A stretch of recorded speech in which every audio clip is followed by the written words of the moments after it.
Flashbang. Oh. Wait. Alright. Welcome everyone to my video game. Oh my god, I think my desktop is still down. Alright. Welcome to my video game creepypasta read-along. And thank you, Bobby Ningen, for the super chat. 3-word video horror, sorry, save file corrupted. Oh my god! This is why I save all the time. Unless there's a glitch in the save. Like Yakuza. But yeah, today we'll be reading video game creepypastas from my childhood. So, video game creepypastas are actually pretty infamous for being pretty bad. So there's gonna be a lot of really bad creepypastas here. Also, let me just make you shorter. There you go. Feel my pain.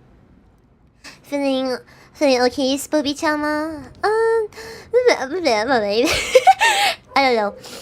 I mean, I'm in the mood to read, that's for sure. I feel like reading something.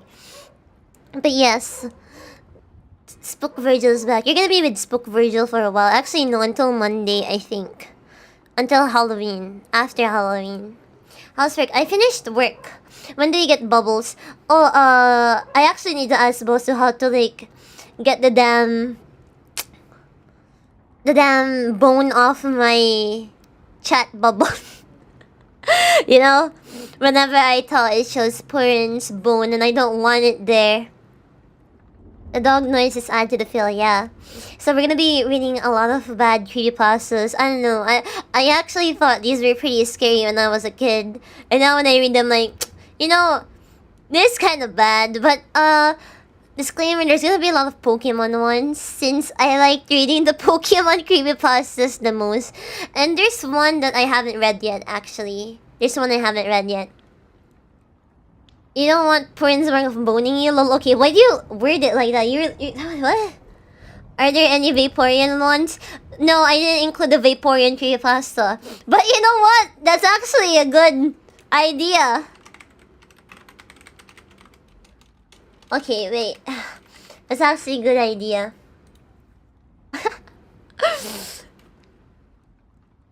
Okay. Let me just... Anyway, the thing is gonna show up. The story is gonna show up on the right. You see that box over there? That's where it's gonna show up. So yes. Just give me a bit. I'm still fixing it. There you go. Alright, so are you guys ready to get spooked? Every stream can be a poet collab. Is it a poet collab if it's just her bone? More like Virgil and Purin's bone collab. Lavender Town, fun memories. How do you know Lavender? Oh, was it the thumbnail? The Lavender Town one was pretty weird. I was actually too scared to like listen to it because of that. But like the first time I listened to Lavender Town theme, it was a remix, and they were like, "Oh, don't watch this video, very scary." And it's just a remix of "Come On and Slam," Space Jam, and Lavender Town. So after that, I stopped getting scared. So yes. Yeah, Lavender Town is definitely in it. So, it's actually our warm-up story. Because I want to read as good as possible. I know, it's probably impossible for me to read properly. Also, tell me if the background sound is too loud. But yes, I will try my best to read properly.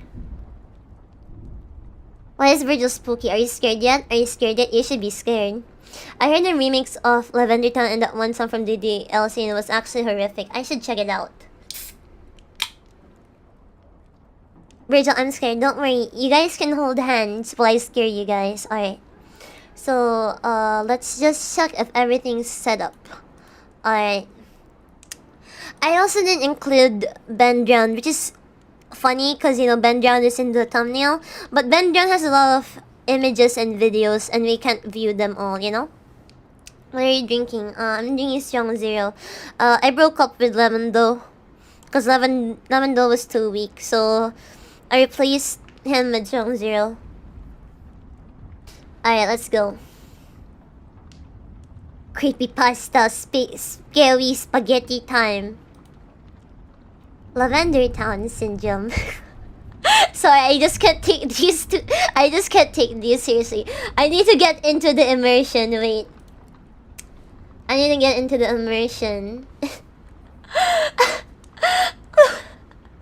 No way. No freaking way. I'm actually reading creepypastas on stream. Alright. I'll just put you guys to the side because I'm scared. Oh, I'm so scared of creepypastas. Alright.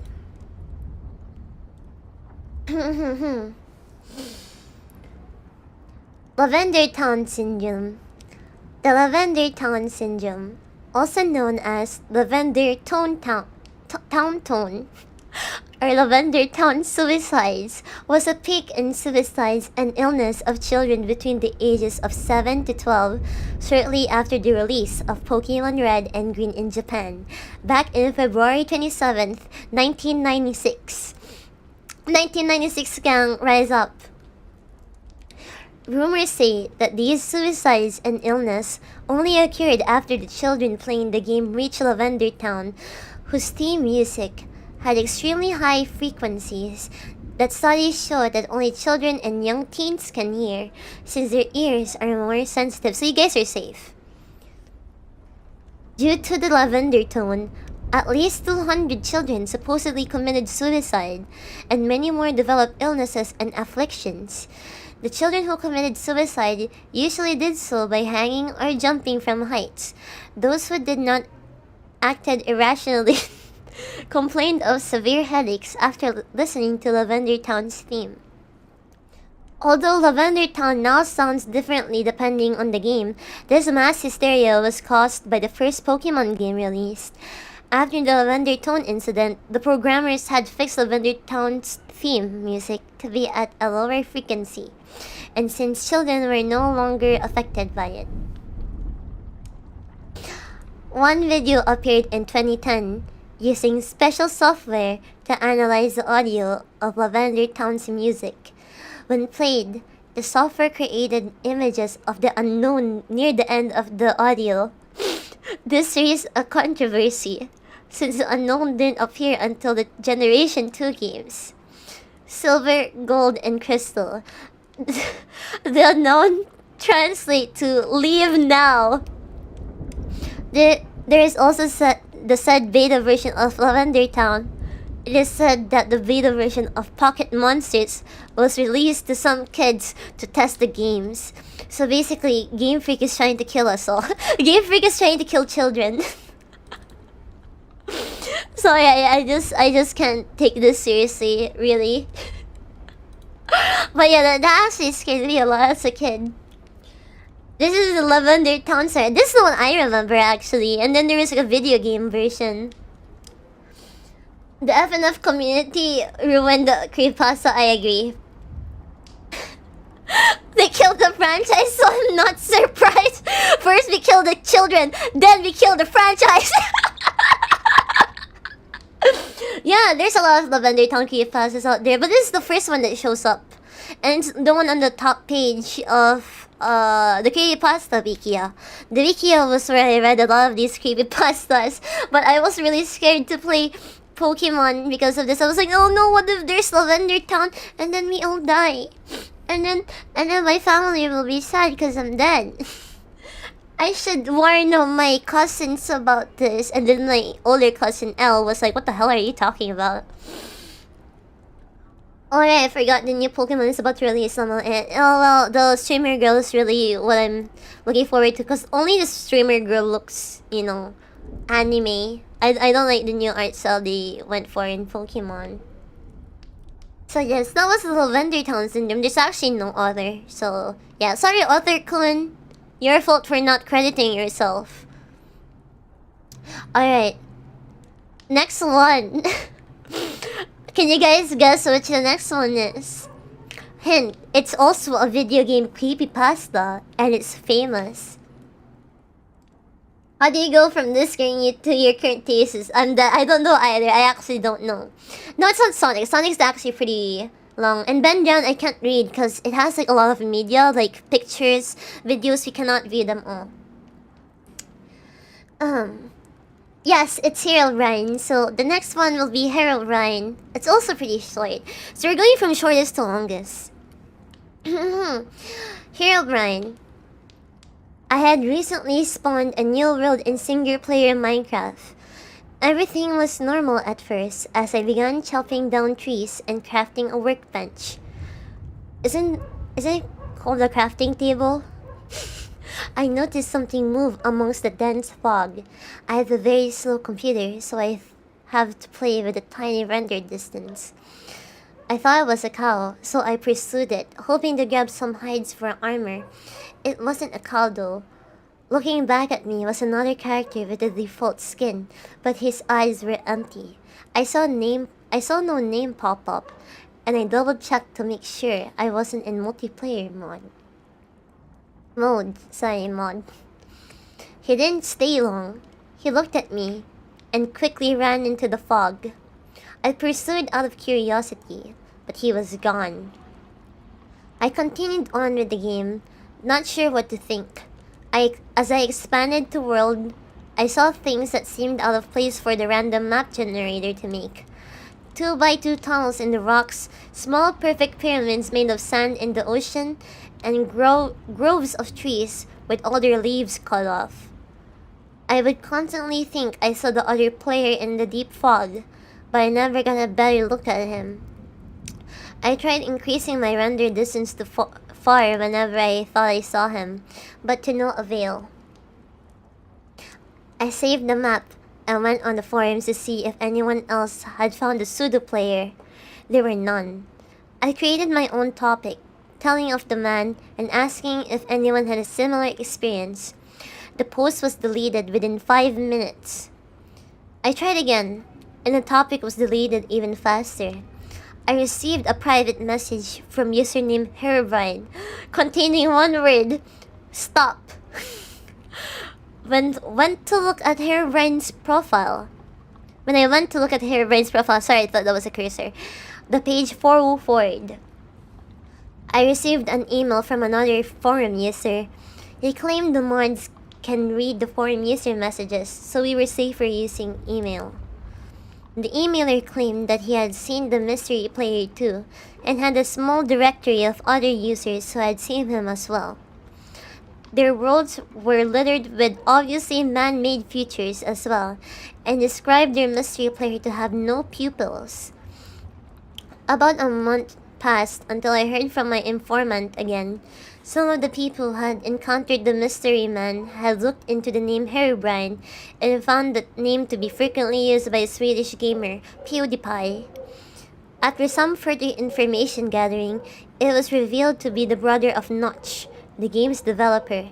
I had personally emailed Notch and asked him if he had a brother.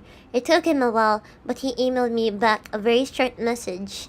I did, but he is no longer with us. From Notch. I should actually do something real quick. But yeah, that was the Herobrine creepypasta. Sorry, I almost said copypasta, but at this point, it kind of feels, the same. Cause I actually can't take these creepypastas seriously anymore. Unless I somehow stumble upon a good one. But yeah, I should do this actually. Just in case there's like a good image. So yes, there's Herobrine. This is the Herobrine image right there. Oh my god, so scary. Ah! Does definitely have lore count as creepypasta? I don't think so. It doesn't feel the same as the first time. Yeah, you start taking it less seriously. The scary part is getting your post deleted. And then someone messaging you, stop. That's me deleting your messages in chat. And then you keep sending stupid shit. So I keep deleting it, but you keep sending. So I'm like, stop.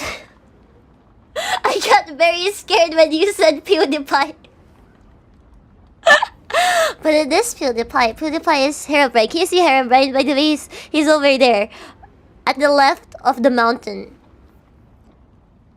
Okay, I need to keep looking. Creepypasta.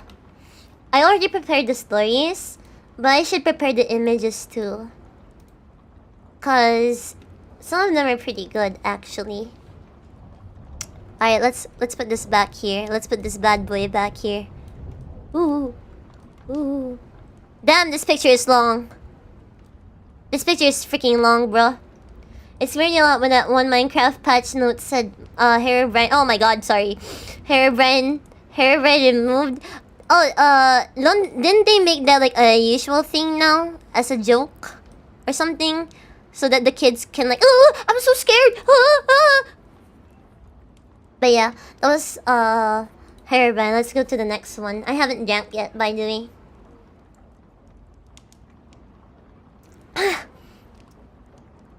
Alright, the next one is actually a true story. It's an Easter egg and it's actually real. So I guess this might be one of the scarier ones because it's actually real. Who are you running from? The Game Boy camera was seen as a revolutionary piece of technology when it first hit shelves in 1998. The idea that you could take real pictures with your Game Boy and print them no less was unthinkable at the time.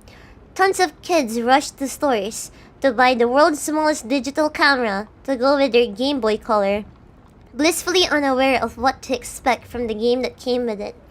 The game came with several minigames aside from the typically simple picture editing software. You could even play a Space Invaders type game with your picture as the final boss. The main menu interface included the options Shoot, View, and Play. If the player chose to shoot on the interface, he or she would be greeted by a screen that resembled some sort of strange JRPG. More options would appear on the screen, such as Shoot, Items, Magic, Check, and Run. If the Run option was selected, a strangely distorted face would appear on the screen. The face appears to be doodled on, with fake hair, lips, eyebrows, and eyes cruelly drawn over a male's face. A black star is seen to be imprinted on the face's forehead. The man in the photo seems to be posing with one finger over his mouth, as if telling someone to shush. The picture comes with a caption as well, which reads, "Who are you running from?" In the American version of the game, or accessory, two other faces can randomly appear throughout the game. One face seems to be of a man whose face has also been drawn on.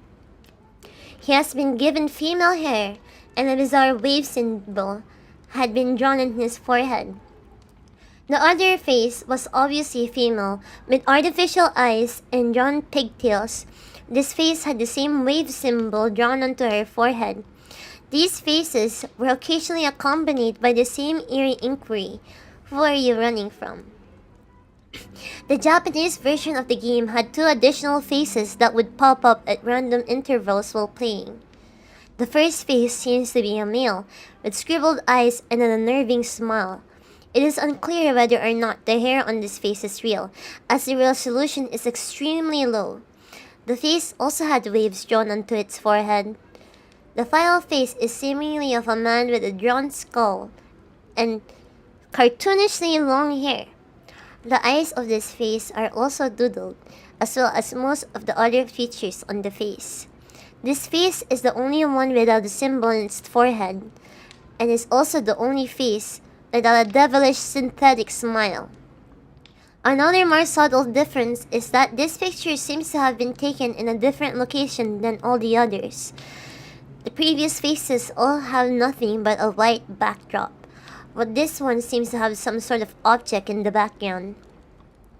It is believed that these pictures are the result of a kidnapping done by a strange cult. The figure with a black star drawn on its forehead is said to be the leader of the group, while the ones with waves were said to be the disciples. The face without any symbols and the dark skull is believed to be the unlucky victim. It is unclear what the condition of the victim is in the photograph, or how these pictures managed to be included in the game. The motive of the cult is also unclear, as nobody that resembled the victim was ever recovered. It's actually a real thing, by the way. It's a real it's a real Easter egg, and there's a picture with it. So here you go. Here is one of them. I think this is the cult leader, but obviously his hair is edited. I don't know what they meant by I can't tell if the we can't tell if the hair is fake or real, bro. That it's literally scribbled on. But yeah, that's a real thing. It is pretty real. I don't know. If I was a kid and I encountered this, I would not sleep for days. Yeah, if I was a kid, I would be fucked up for life. That's fucking traumatizing. And I know it's accompanied by music too. Like weird ass music. Wait, isn't that face from a Game Boy game? Yeah. This is a Game Boy game. It's the camera one. How is that spoofy? Well, imagine this. You are a child playing around with this Game Boy camera, right? And you stumble upon this video game, and when you press run, this jump scare of this realistic person with scribbles saying, "Who are you running from?" while loud, trippy, scary music is playing in the background. Goes on. It's jump scares you as a child. Okay, as a child, this isn't even supposed to be there. It's not even marketed as a horror game, so it'll catch anyone by surprise. Wouldn't you be scared? Wouldn't you be disturbed? I remember turning on the lights before I slept when I read this back then. Yeah, right. Alright, next one. Oh, this one is actually not Nintendo, or it's a original game creepypasta. I don't remember if it's scary or not, so we'll have to find out.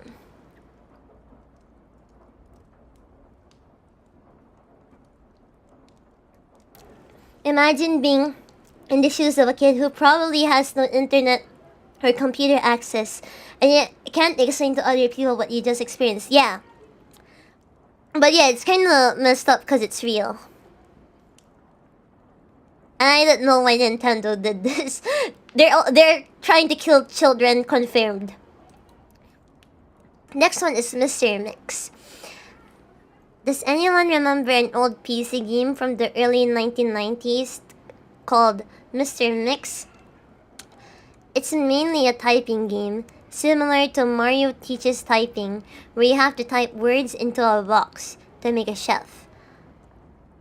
The titular Mr. Mix put ingredients into a bowl.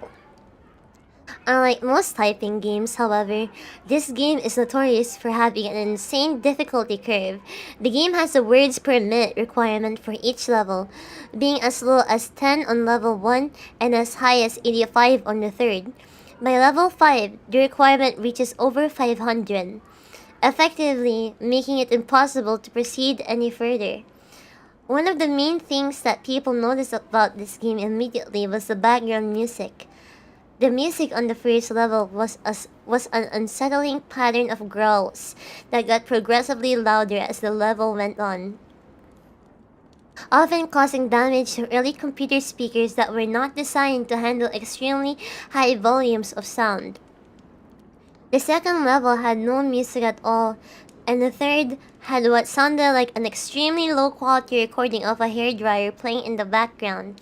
The remaining two levels had an extremely loud, high-pitched ringing throughout the level that caused severe eardrum damage to those who managed to get that far. Another rather disturbing aspect of the game was the design of Mr. Mix himself. He was a large, round-faced, overweight man with large beady eyes and red spots on his cheek. Alright. The author has lookism confirmed. It's Wario! Most children who played the game reported having vivid nightmares of Mr. Mix speaking to them in a quiet, raspy voice and threatening them to keep quiet about something. However, none of them could remember exactly what that was. One psychologist who saw many of these children reported being disturbed by the sheer amount of terror on the faces of the children as they recounted the details of the nightmare. Many of the children broke down into tears in the process, begging for their parents to save them. However, no direct relationship to the game itself could be determined by these few cases, as not all children suffer the same adverse effects. For obvious reason, this game did not sell very well. It remained in relative obscurity until a few years ago, when PC hackers got hold of a ROM of the game and started digging through it. Using memory hacking software, they managed to crack the game's code and bypass the impossible 5th level. What they found, however, was extremely disturbing and caused many of them to quit the expedition altogether. Damn hackers! According to the reports, these hackers left behind, the game behaves very strangely if the 5th level is bypassed. The game crashes violently and closes, writing a bunch of files to the user's System32 directory to the point that the RAM was almost completely filled. These files are reportedly pictures of people with horribly deformed faces, appearing to scream in pain and agony, with their eyes appearing to be bleeding from their tear ducts and their outer layer of skin torn clean off in multiple places. If the user attempts to delete these files, the computer will violently crash and blue screen, causing permanent, irreparable damage to the user's hard drive. The hackers found that this was caused by a lone byte in the game's ROM that triggered when the 5th level was completed. After removing this byte, they were able to proceed to the 6th and final level. Unfortunately, all of the original hackers declined to discuss what they saw in the final level. All of them became extremely paranoid and reclusive, refusing to talk about anything related to the game and showing astonishingly extreme symptoms of post-traumatic stress disorder. Most of them ceased to be able to form coherent sentences within a week, and within a month, all of them went missing. All remaining copies of the game were destroyed. To this day, no one knows what was in that game that caused him so much psychological damage. Maybe it's better that way. 2 years after this incident, a man was arrested after trying to kidnap an 8-year-old girl from a grocery store. Through DNA and fingerprint analysis, the man was identified as one of the original hackers who viewed the final level of the game. He was wearing a white chef's hat and had a look of unspeakable malice and insanity on his face. When interrogated, the man would only say one thing. I'm Mr. Mix. Shh.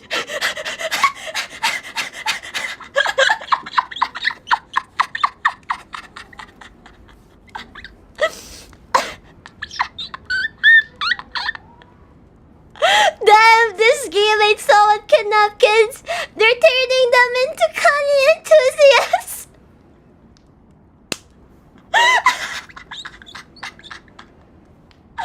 I can't.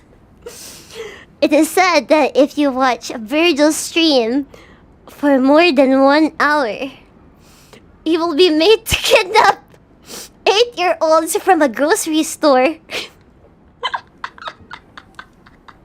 The chef said I can't take it seriously. Funny pasta. Joke pastas. This should be classified under a joke pasta. I can't take it seriously.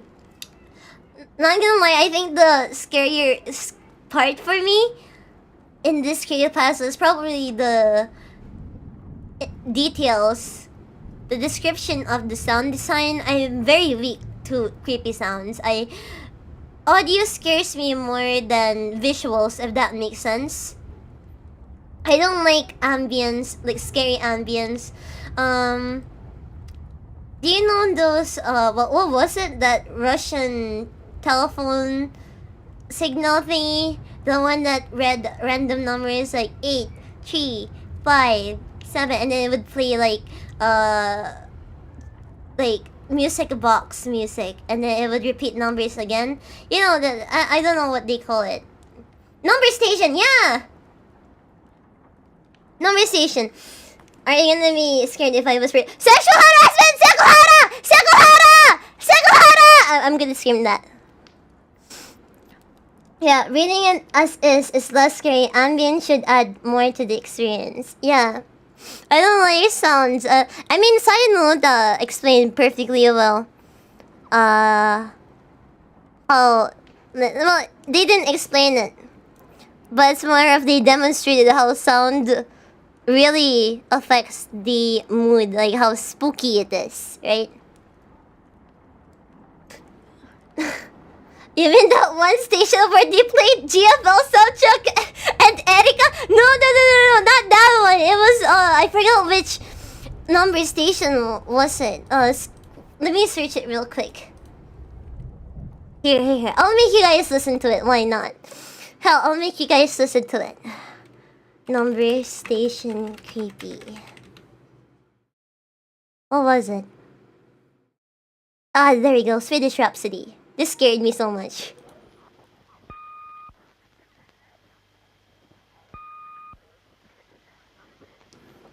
Is it this one? It's Swedish Rhapsody, right? Only 1940s kids remember this bagger. The damn comments, I swear.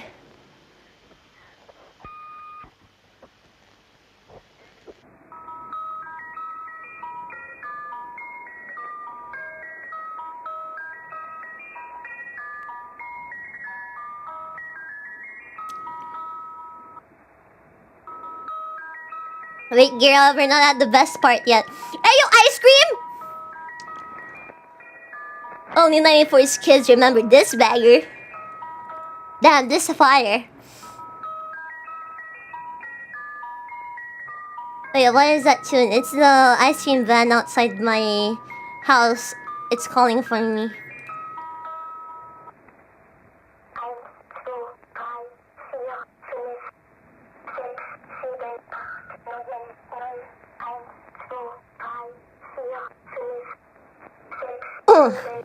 Yeah.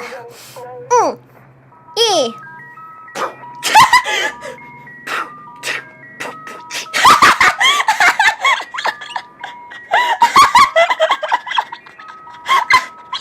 That's German. Why is it Swedish Rhapsody if it's German? They should have called it German Rhapsody. Rat box.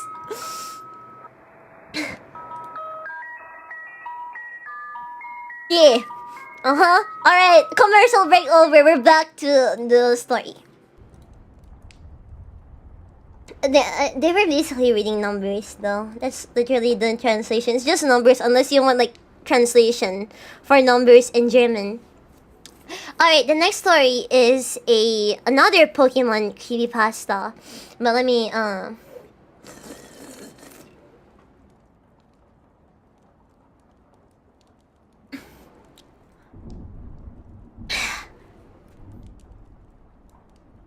Pokemon Black.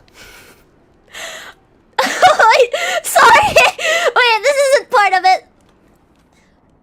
I'm what you could call a collector of bootleg Pokemon games. I am Barris. Pokemon Diamond and Jade, Chaos Black, etc. It's amazing the frequency with which you can find them at pawn shops, Goodwill, flea markets, and such. They're generally fun, even if they are unplayable, which they often are. This mistranslation and poor quality makes them unintentionally humorous. I am Barris. I need to memorize more shitty translations from the Pokemon ROM hack stream Joel did. I've been able to find most of the ones that I've played online, but there's one that I haven't seen any mention of. I bought it at a flea market about 5 years ago. I have no faith in you. Yeah. No, which professor was it again? Was it Oak that said it? I have no faith in you. Here's a picture of the cartridge, in case anyone recognizes it. Unfortunately, when I moved 2 years ago, I lost the game, so I can't provide you with screen caps. Sorry! The game started with the familiar Midorino and Gengar intro of Red and Blue version. However, the press start screen had been altered. Red was there, but the Pokemon did not cycle through. It is also said black version. It also said a black version under the Pokemon logo. Upon selecting new game, the game started the Pokemon Oak speech, and it quickly became evident that the game was essentially Pokemon Red version. After selecting your starter, if you looked at your Pokemon, what's with the gasping noises? I'm having a hard time burping and keeping it quiet, okay? You had in addition to Bulbasaur, Charmander, or Squirtle, another Pokemon Ghost! Alright. The Pokemon was level 1. It had the sprite of the ghosts that are encountered in the Vendor Town before obtaining the Sliff Scope. It had one attack, Curse. I know that there is a real move named Curse, but the attack did not exist in Generation 1, so it appears it was hacked in. Defending Pokemon were unable to attack ghosts. It would only say they were too scared to move. When the move Curse was used in battle, the screen would cut to black. The cry of the defending Pokemon would be heard, but it was distorted, played at a much lower pitch than normal. The battle screen would then reappear, and the defending Pokemon would be gone. If used in a battle against a trainer, with the Pokeballs representing their Pokemon would appear in the corner, they would have one fewer Pokeball. The implication was that the Pokemon died. My favorite Pokemon, Ghost. The meta. What's even stranger is that after defeating a trainer and seeing Red received 200 for winning, the battle commands would appear again. If you selected Run, the battle would end as it normally does. You could also select Curse. If you did, upon returning to the overworld, the trainer's sprite would be gone. After leaving and re-entering the area, the spot where the trainer had been would be replaced with a tombstone like the ones at Lavender Tower. The move Curse was not usable in all instances. It would fail against ghost Pokemon. It would also fail if it was used against trainers that you would have to face again, such as your rival or Giovanni. It was usable in your final battle against them, however. I figured this was the gimmick of the game, allowing you to use the previously uncapturable ghost. And because Curse made the game so easy, I essentially used it throughout the whole adventure. I bet this guy utilizes EVs and IVs too. The game changed quite a bit after defeating Elite Four.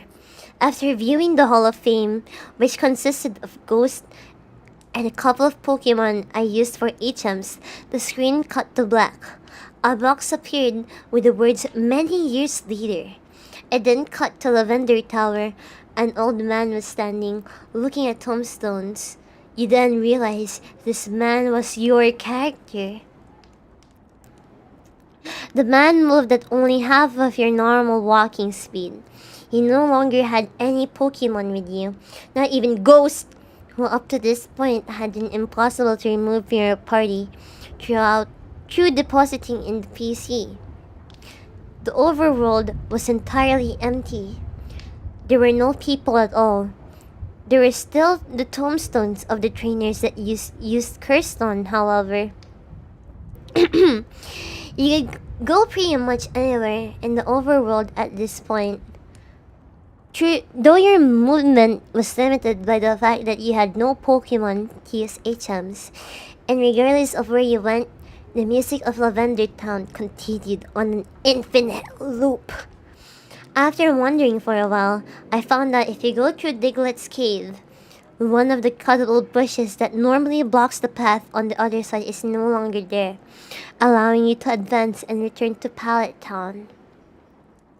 Upon entering your house and going to the exact tile where you start the game, the screen would cut to black. Then a sprite of a Caterpie appeared. It was then replaced by Weedle and then a Pidgey. I soon realized, as the Pokemon progressed from Rattata to Blastoise, that these were all the Pokemon that I had used Curse on. After the end of my rival's team, a youngster appeared, and then a bug catcher. These were the trainers I had cursed.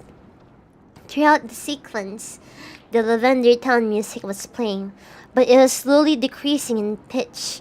By the time your rival appeared on screen, it was little more than a demonic rumble. It sounded like that. Another cut to black. A few moments later, the battle screen suddenly appeared. Your trainer sprite was now that of an old man, the same one as the one who teaches you how to catch Pokemon in Viridian City. Ghost appeared on the side, along with the words, "Ghost wants to fight!" You couldn't use items, and you had no Pokemon. If you tried to run, you couldn't escape. The only option was fight!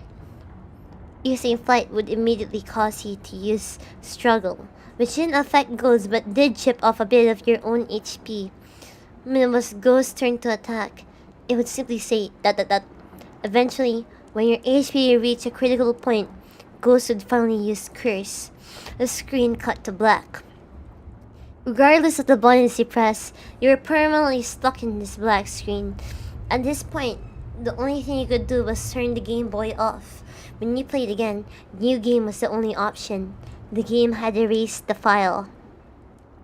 I played through this hack game many times, and every time the game ended with a sequence, several times I didn't use Ghost at all, though he was impossible to remove from the party. In these cases, it did not show any Pokemon or trainers and simply cut to the climatic battle with Ghost. I'm not sure what the motives were behind the creator of this hack. It wasn't widely distributed, so it was presumably not for monetary gain. It was very well done for a bootleg. It seems he was trying to convey a message, though it seems I am the sole receiver of this message. I'm not entirely sure what it was. The inevitability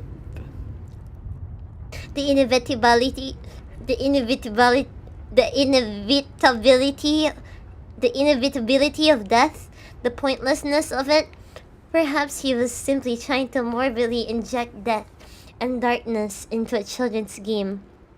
Regardless, this children's game has made me think and has made me cry. I love it when Pokemon ROM hacks make me cry. Inevitability. I heard from a source where she says Lavender. Inevitability. I cry every time. Isn't like the normal human reaction to be like, oh wow, this guy made a horror Pokemon ROM hack. That's so cool. Wow, nice, poggers. And then you move on with your life. Why would you get so traumatized from this, okay? If it was Ben drowned, then I would have understood. But it's a goddamn Pokemon game. Like, there's nothing much to get traumatized about in a Pokemon game. Alright, let me just...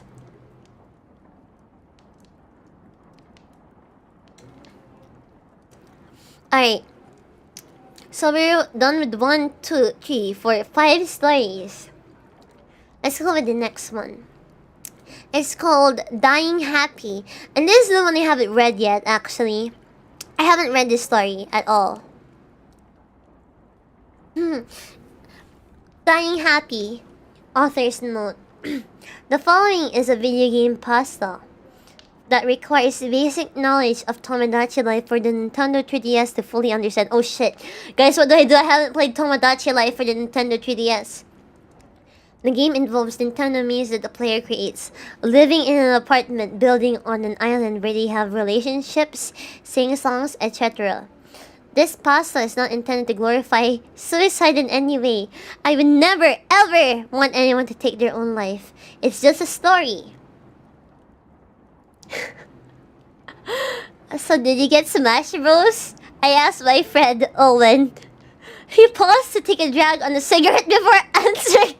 I got Tomodachi Life, bro.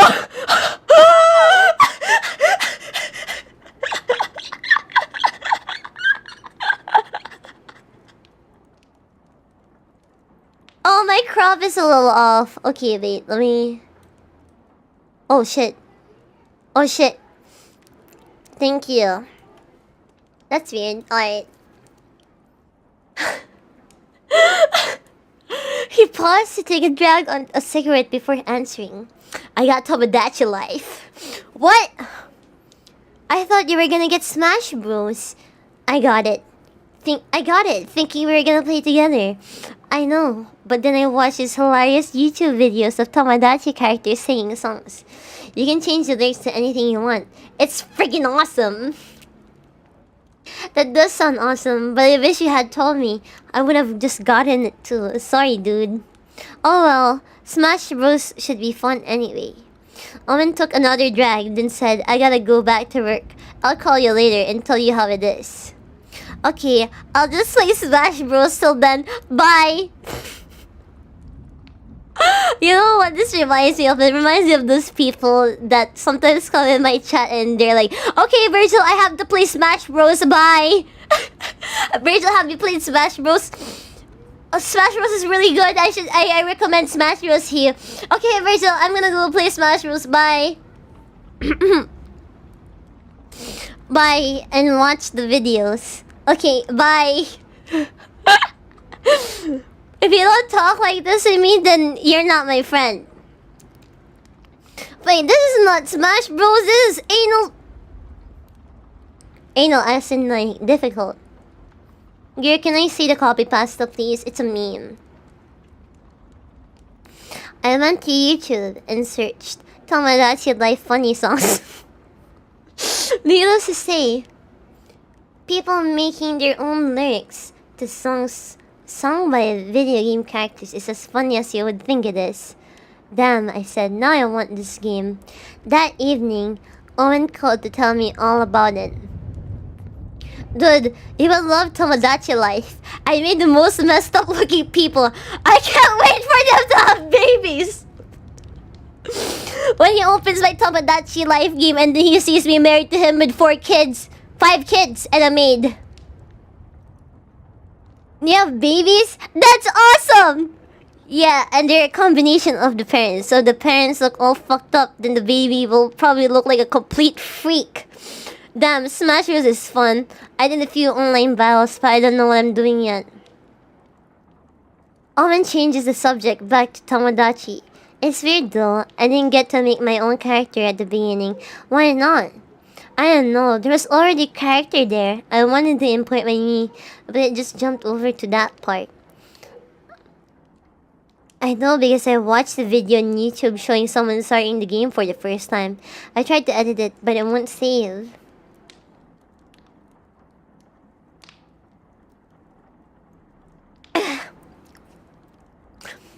This is like the dialogue for those gacha game ads on YouTube. Do you want me to read it that way?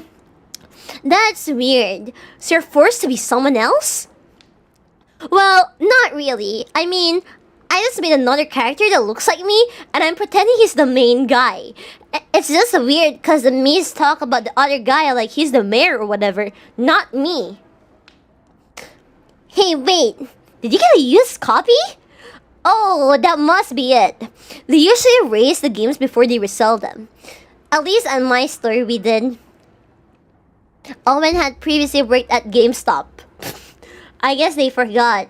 Or didn't bother. Are you gonna restart? There's no point, really. Besides, this character is awesome. His name is Mr. Happy Death.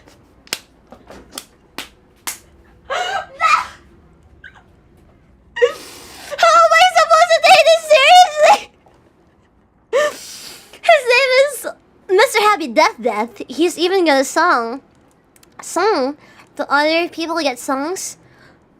Yeah, but his is fucking awesome. It's called Dying Happy. Haha! That's awesome. I want to hear it.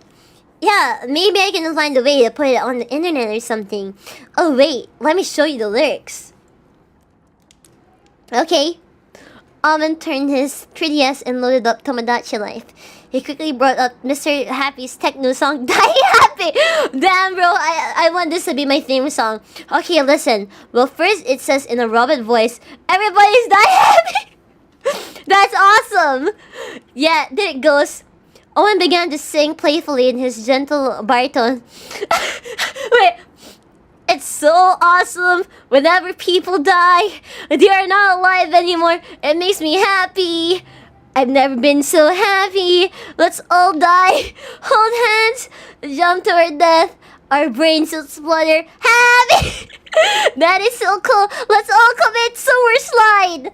He started to laugh towards the end and busted out in hysterics.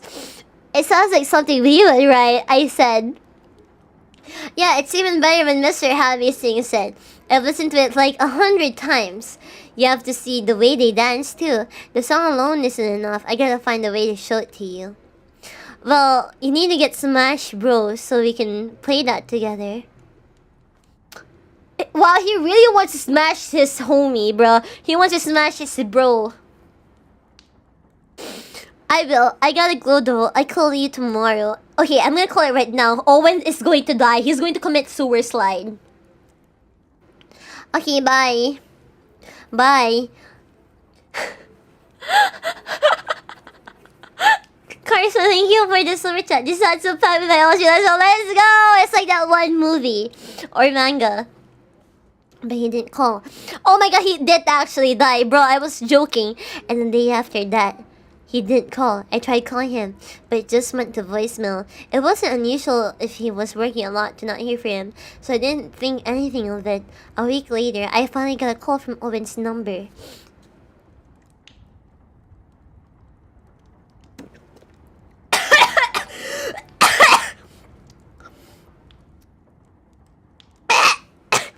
I choked in my drink. Nah.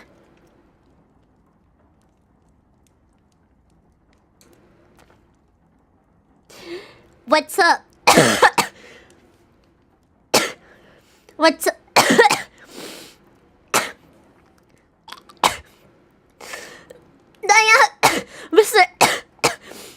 Mr. Happy Death that's trying to kill me.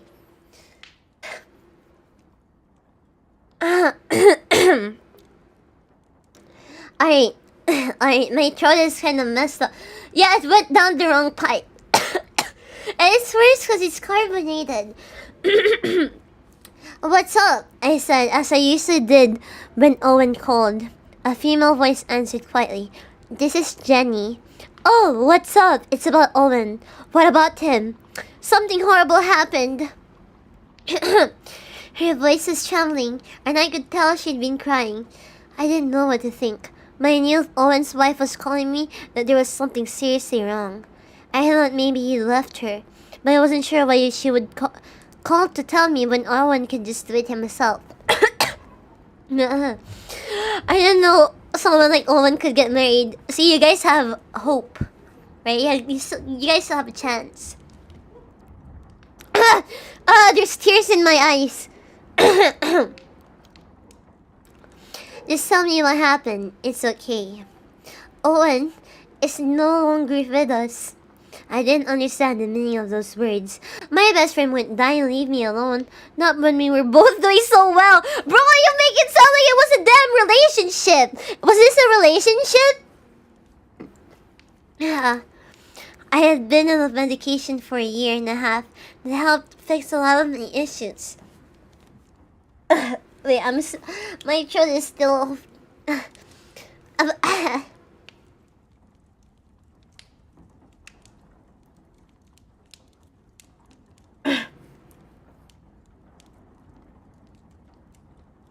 had quit drinking and gotten a good job. Bro, I wish it was me! I wish it was me, this part. He had quit drinking. He couldn't die now when everything was going alright for a change. After a long silence, I asked the burning question. How did it happen? He jumped over an overpass. What? He jumped? He didn't fall? A good job at GameStop! Who knows, maybe he's living in a third world country, like in the Philippines, and it pays well. I refused to believe he would kill himself. He definitely jumped. He smiled at me before he did. Wow, what is this, what is this, anime bullshit? By the end of her statement, she began sobbing and could no longer speak properly. I was speechless. There wasn't anything I could imagine that would make him do something like that. We were so close that if he was really going to kill himself, he would tell me, not his wife. He would at least send me an email or something with a goodbye message. I was more angry than sad. Till later, when I was alone in the dark, I cried for a while. It had been a long time. A few weeks later, I decided to purchase Tomodachi Life so I could feel closer to Owen. He was really enjoying the game when I talked to him last, so I remember him being happy whenever playing. Oh, that's actually kind of sad, actually. He was right about it being hilarious. I made a bunch of crazy looking memes, but I also made one that looked like Owen. Oh, come on! I don't like stories where like someone has to go through a friend's death, honestly. And of course, I pampered his me a lot and made sure he married the most charming girl. Not his wife! You should have made a me of his wife! And then make him marry her! You fucking asshole! Okay, fine, whatever. One day, I was shocked to receive an email from Owen's address. I opened it, assuming it was from Jenny, and was surprised at what I saw. A video file.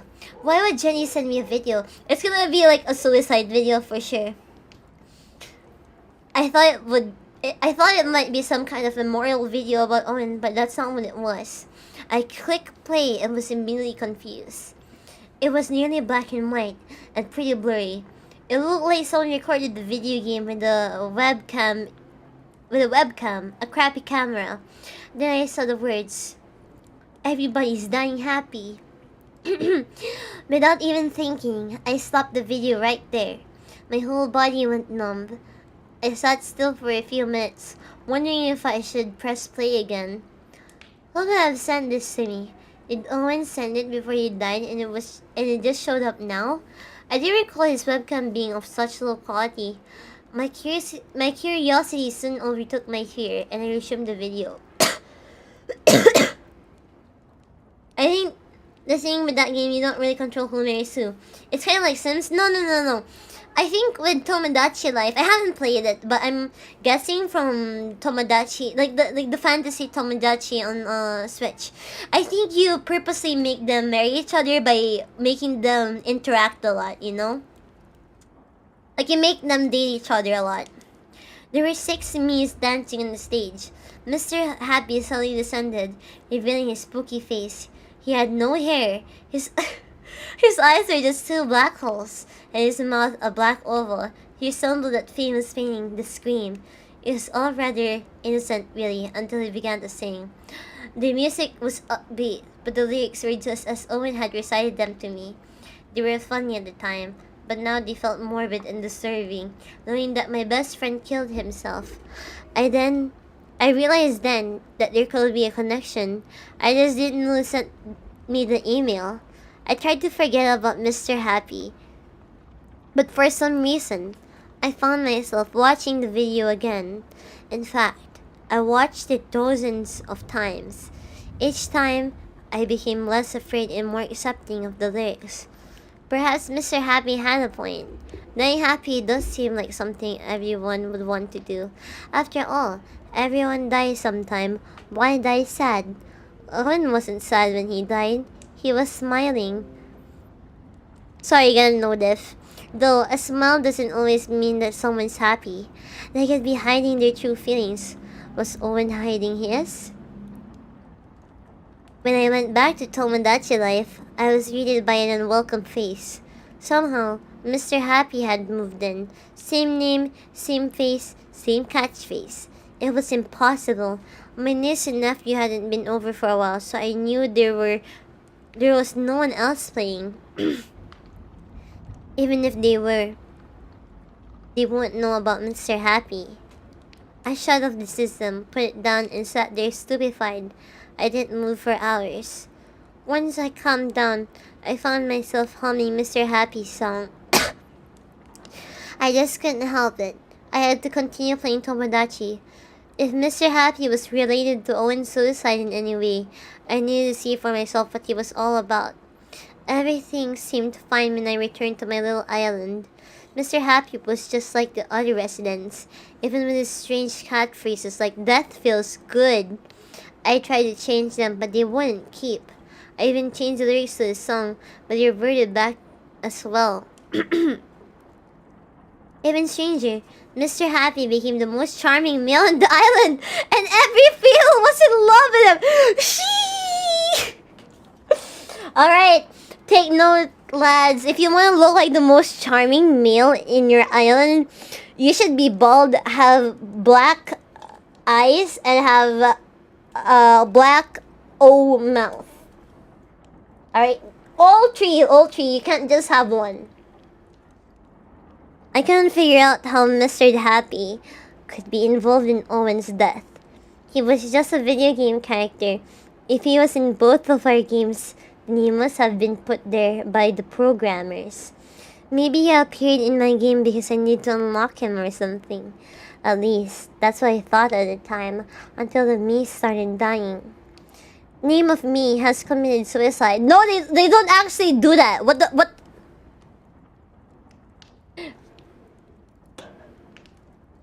That's the message I got when I looked at one of the Mi's apartments. They would never put suicide...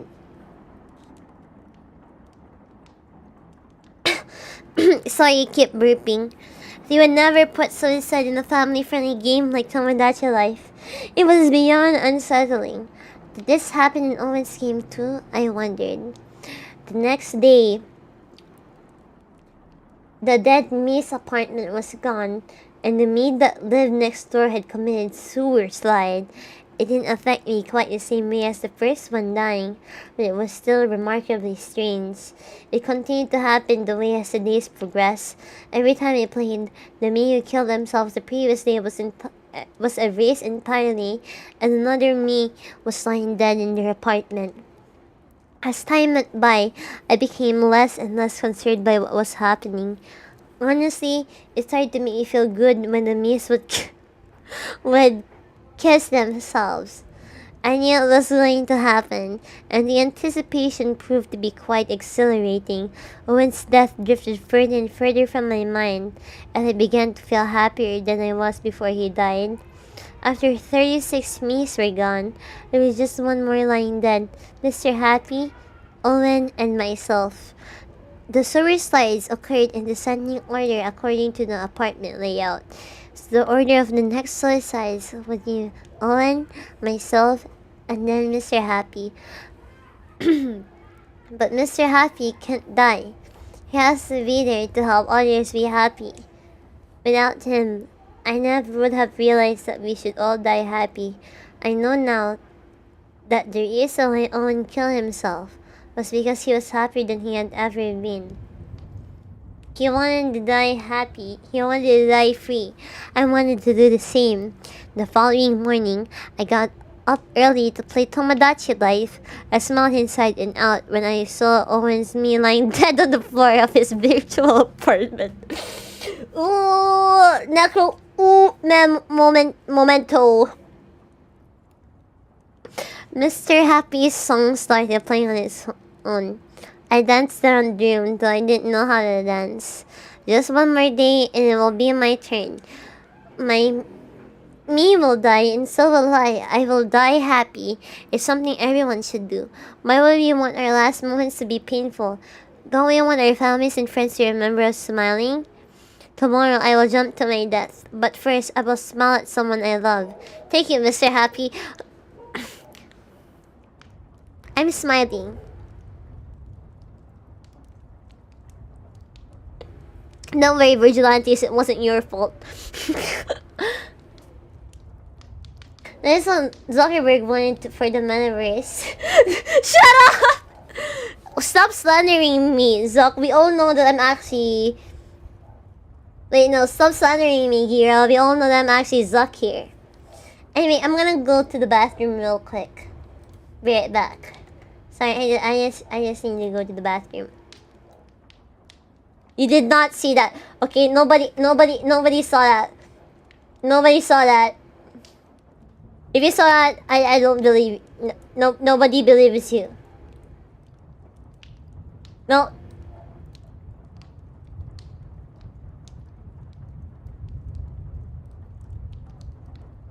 Okay. I think my drip is fine now.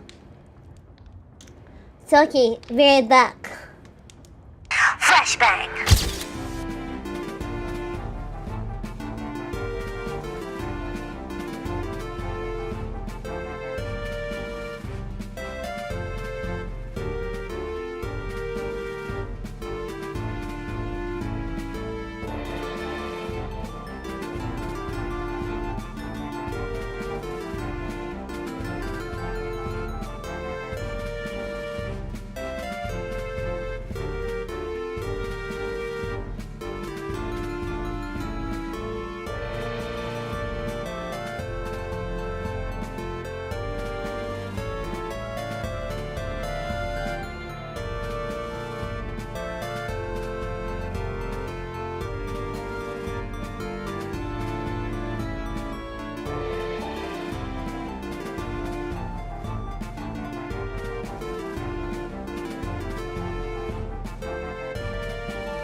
Flashback. Oh shit.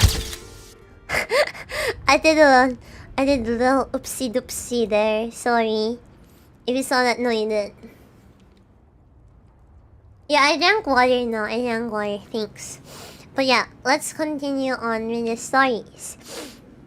Double my freaking eyes. Wait, it didn't even get to the flashbang part after the first one. One for each eye, yeah. Alright. Yeah, thank you, Mr. Umbrella, and thank you, Mr. Happy. Told you guys I'd be back. Alright, the next one will be... Oh my god, there is more. Alright, the next one. Disabled. This is also long, by the way. This is also... Let me just... It's as long as Mr. Happy. No, this is not part of it. This is not... Disabled. When it comes to Pokemon, my favorites have to be Jigglypuff and Wigglytuff. When I was a little girl, I dreamed of having a puffy Jigglypuff. I even used to have a bunch of Jigglypuff and Wigglytuff plushies, so I can't take it seriously when I keep having to say Jigglypuff and Wigglytuff. I already read this, by the way. They would surround my pillow, and each night, I would cuddle them with a different one. I would cuddle with a different one, just to make sure they each got some love. Is this what polygamy relationship is like? Alright, I'm gonna sleep with person B this time. Anytime my Jigglypuff or Wigglytuff used to sing, I would hum the little tune with them, thinking it made my chances better for the opposing Pokemon to fall asleep. I was very naive back then, but it was a blissful innocence, to be honest. Hell, I even played Jigglypuff in the Brawl games. I didn't care if anyone else didn't like her. I did. So when I got my hands on Pokemon Soul Silver when it first came out, of course, made my first mission, my mini mission to find a Jigglypuff and Wigglytuff. I went through the game, waiting for Puffs and Tuffs to show up. I encountered the occasional trainer with a Puff or Tuff, but I soon found out that Jigglypuffs could only be caught in one set area, which I later found out to be the game's Safari Zone, and Wigglytuffs could not be found in the wild at all for me. At that point, Safari Zone was not active for me, so I was stuck waiting a little while longer to capture my beloved Puff. Yeah, she got tired of typing the full name already. Can you sing the Jigglypuff song? How did it go again? Jigglypuff, jiggly, Jigglypuff. Jigglypuff, jiggly, Jigglypuff. Or something like that. After a week or so of battling in schoolwork, Safari Zone was finally available. I went there. Once I had a chance to go, I went on the hunt for Jigglypuff. And of course, it's Purin? Okay, fine. If it's actually Purin, search it up right now. If it's Purin, I'm gonna keep calling Jigglypuff Purin. Actually, I won't. It's gonna ruin the immersion for me. And of course, it was not easy. I ran into maybe 8 the first trips and lost all 8 of them. I remember calling my DS Lite a cheater. Oh my god, back then when this happens to me while I try to catch a Riolu and Pokemon Black 2, I would start gnawing on my damn DS. It is actually Purin. What the fuck? The next day though, I finally caught my first Purin. I happily named her Inokai Purin and put her in my party ASAP. It took some time to get her up to the level of the rest of my team, but well worth it for me. I even kept her sing, since it felt so nostalgic to hear that lovely tune again, which is actually accurate because Purin sings really well. Her cycle hasn't released yet, right? Sadly, school got busy for me for a while, so I was forced to put my game on hold. But once I got my free time back, I went right back to work, making sure all my Pokemon loved me, especially my Purin. But I still didn't have my Wigglytuff. I didn't want to lose Purin, so I thought about getting an already evolved Orla, since Safari Zone has proven its dislike of me. So I sent a call out on the wireless trade asking for an Orla, any gender and any level. I wasn't picky at the time, but now I wish I had been picky. In exchange for a new Orla, I put out a wonderfully bred Totodile that had some killer moves, even for a level 6.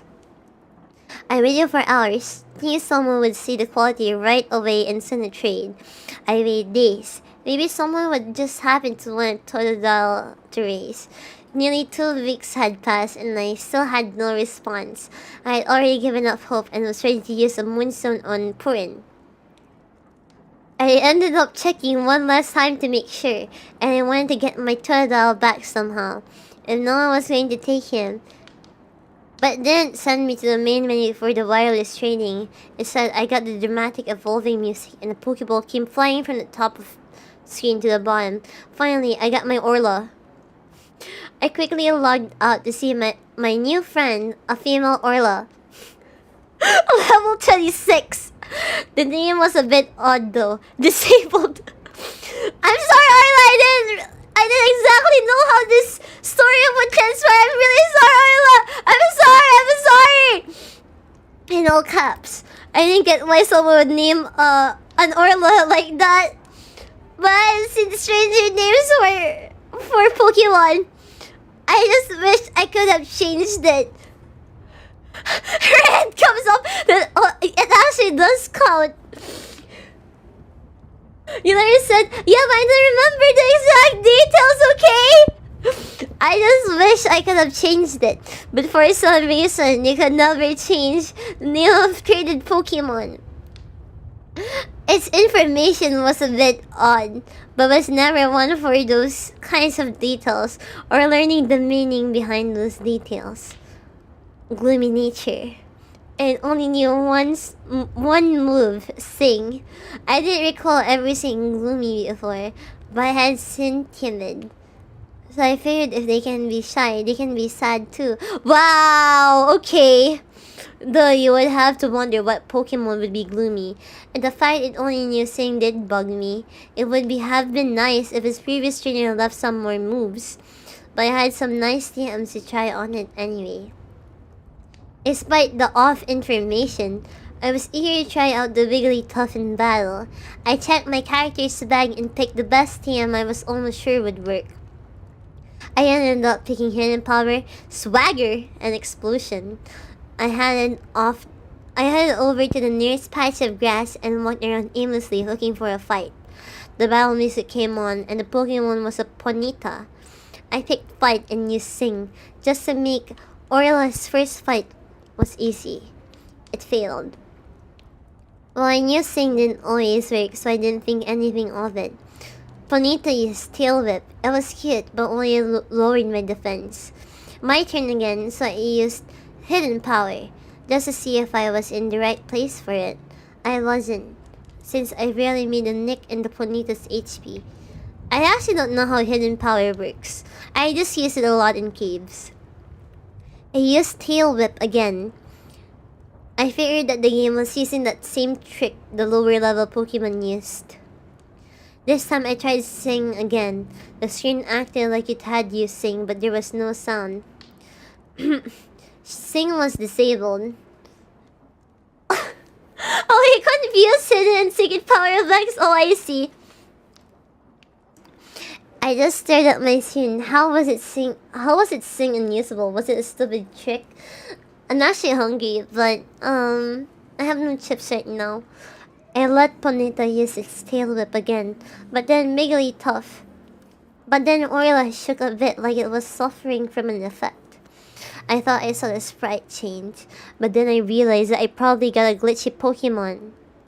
I cussed a bit, pissed that I lost a good Pokemon for a hacked game. Dude, it's literally a Ponyta. Don't you get Ponytas everywhere? I didn't want this one messing with my game, so I picked one. Oh, they were talking about Wigglytuff. No, they were talking about Ponyta, right? Yeah, they were talking about Ponyta. Don't you get Ponyta everywhere? Disable wants a fight. You cannot leave the battle.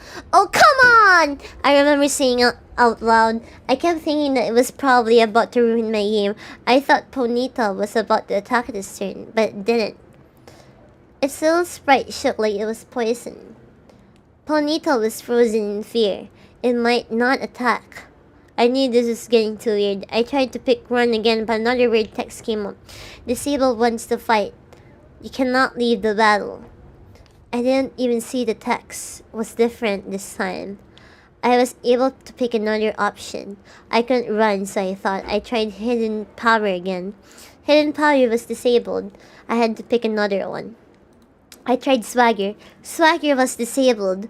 What was doing this to its moves? All these questions popped up in my head, one after another. What did that guy who gave me this Orla do? I have to escape. I can't keep this Pokemon. I knew I could just turn the game off, but I wanted to see what was happening. I wanted to see what was wrong with my Orla. I was stuck with only two options, sing and explosion. Man, I love to spontaneously combust in the middle of a Pokemon fight. Sing was already disabled from past attempts, so I could only use explosion. That move would take out the Wigglytuff and the Ponyta too. Ending the battle. I thought that maybe it was a good thing. Explosion was disabled. I didn't have a chance to react before more text came up. Disabled tried using Sing. Sing was disabled. It was doing it on its own. The sprite started shaking a bit more than before, more obviously. Ponyta is frozen in fear. It can no longer escape from battle. I felt my heart start to pound. Maybe this was what Ponyta was feeling at the time.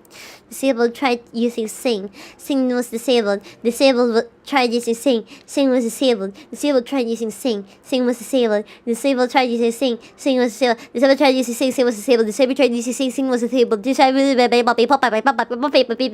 Each time the text passed, Wigglytuff's sprite turned darker and darker. Disabled is struggle. Yeah, just show Pokeball. I watched in horror as the Wigglytuff used struggle, like I had no other moves to use. Alright! Most of the time, it didn't even hit the Ponyta, just Orla, like it was hurting itself. The Ponyta finally fled from the— Why are my neighbors screaming? Are they getting scared from this? The Ponyta finally fled from the battle and the sequence ended. Can you hear them? Can you hear my neighbors? I wish I could have gone with it. Since Orla was first in my party, it was walking along with me on screen. Its colors looked dirty and bread could be seen on it. I turned my character to talk to it. It didn't say anything to me. I tried again, becoming strangely desperate to figure out what was happening to the Orla I was so joyed to finally have. You can actually hear them. Oh my god, I hate them so much. I just wanted to sing. I wasn't sure it was talking. Maybe it was a voiceover, I thought. I talked to it again. Why? Why can't I sing? Just sing. Sing! Oh my god, my neighbors are screaming again. Each time I spoke to it, its cry grew softer and softer, like it was a toy breaking. I began to feel bad for Wigglytuff and headed back for the city to heal it. It was the least I could do before I turned my game off, taking it back to the time when I just barely got it before I used it. Sadly, we didn't get far. We encountered another Pokemon battle, another Ponyta. I picked Run, but just like last time, Disabled wants to fight. You cannot escape the battle. No one had time to react to what happened during this fight. Ponyta was too slow for some reason and was stuck in battle. The options menu did not come up for me. Disabled tried to sing. Sing, sing, sing, sing, sing, sing. Oh my god, it turned into an airbook. There was so much text it moved off the box itself. It was finally glitching out, I thought. Disabled used struggle. It struggled and struggled and struggled and struggled and struggled and struggled and struggled. Is this a Berserk reference? Struggle. Endure. Contend. With its struggle, Orla took more and more damage. Though this time, the wild Ponyta got hit more this time too. The wild Ponyta fled. I thought the fight was over, but the battle screen stayed up. Yeah, I saw the bitter Griffith art. Let's not talk about that. I began mashing the buttons, thinking maybe it was going to talk again. I needed to press A or B.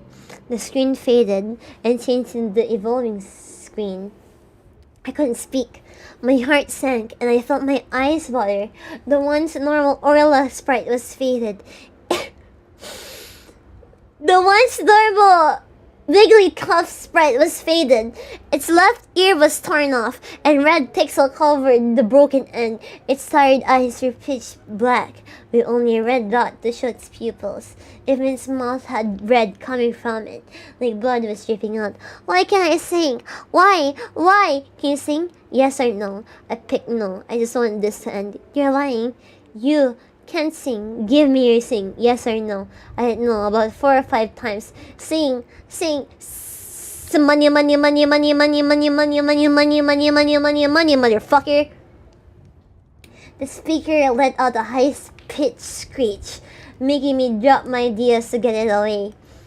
I ran out of my window and called a friend. I couldn't touch the game after that. My friend came over, seeing as I could not hide the panic I was feeling. She laughed at me, but I told her I wasn't touching the game. She picked it up for me and looked at it, shaking her head as she turned it off and closed it. She handed it back to me. I think you broke it, she told me, leaving my room and heading for the living room. She stayed with me the rest of the day and night. I couldn't get that image out of my head. The next morning, with my friend sitting next to me, I put the Wigglytuff up for trade. I found someone that was offering his Cyndaquil in exchange for a Wigglytuff. I hit the button as hard as I could, wanting it to hurry up. The trade went through. I still have that Cyndaquil. Whoever had him named him Hurry. Hurry! Disabled Hurry, bruh. What? What? Okay, nice. Hurry. You should have another Pokemon placing below him in the party, Potter. Hurry, Potter. You know? Yeah, that's it. That's disabled. Let's yeah. Yeah. Okay, let's read the next one. This one's a bit longer, but I need to go to the bathroom again. I'm the story, so you guys can't read it without me. I need to go to the bathroom again. Oh shit! Oh, bro.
Okay, I'm back. Did I scare you? Alright, I'm gonna open another can. If I pass out, then you know what happened.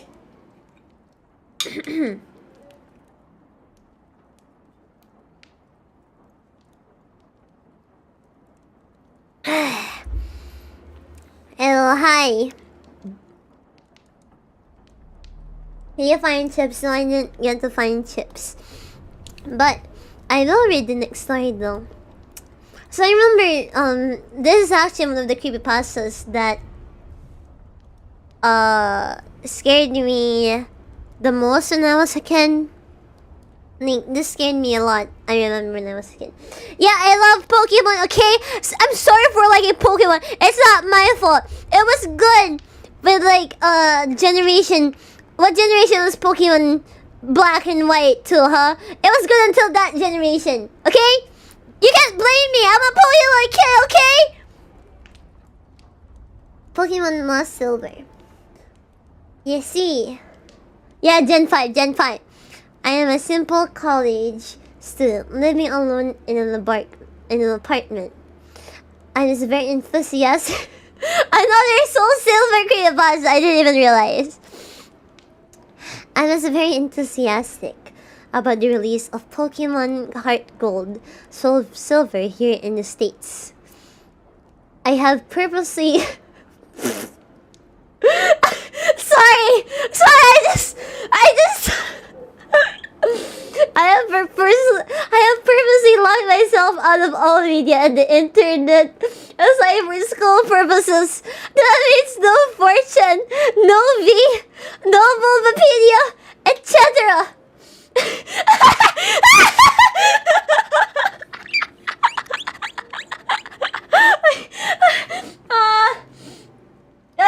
Me.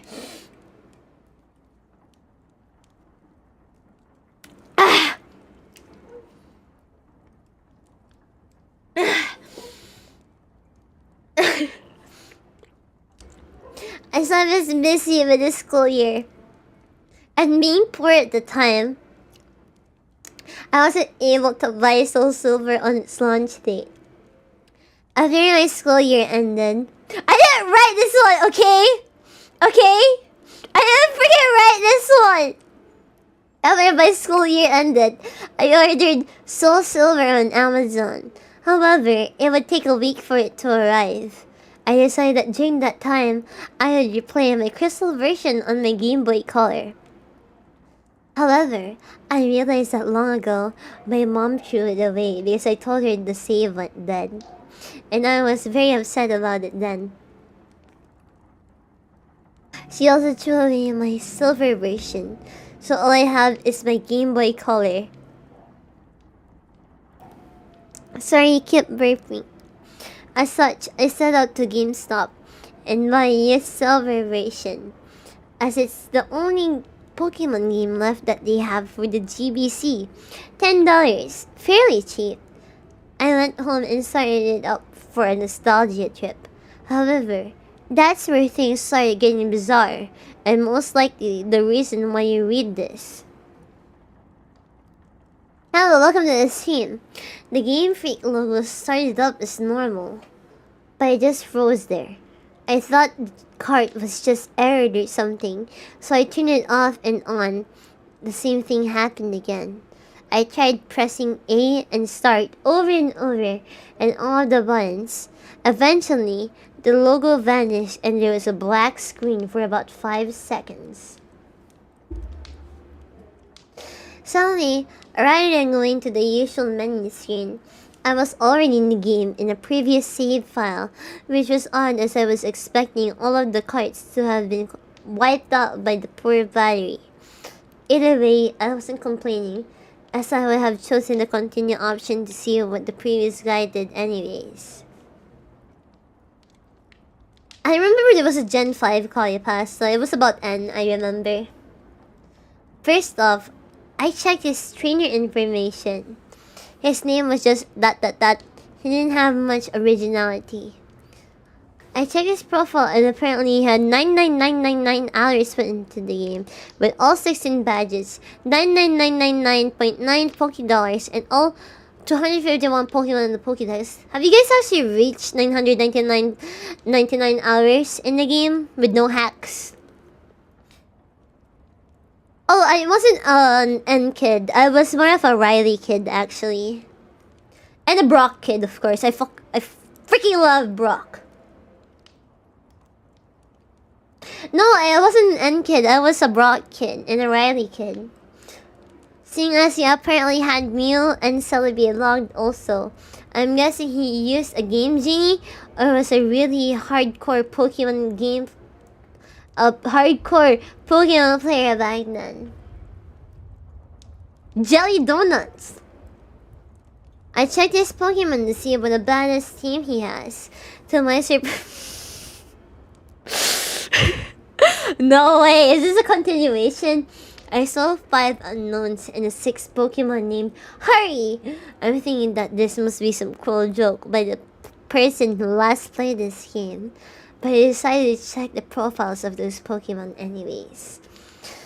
As expected, they were different letters of the unknown, all letter 5.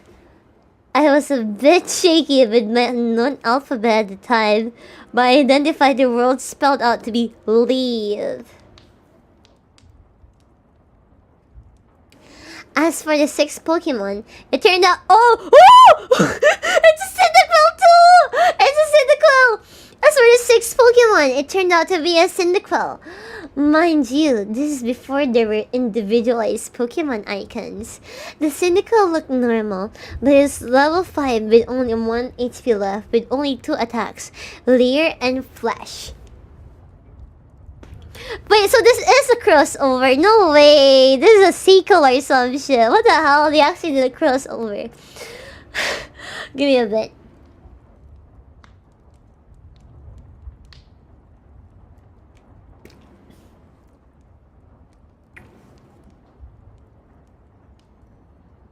Oh, I remember one Pokemon creepypasta I didn't add. It was about Nurse Joy. I didn't know why they named him Harry. By the time, I just disregarded it.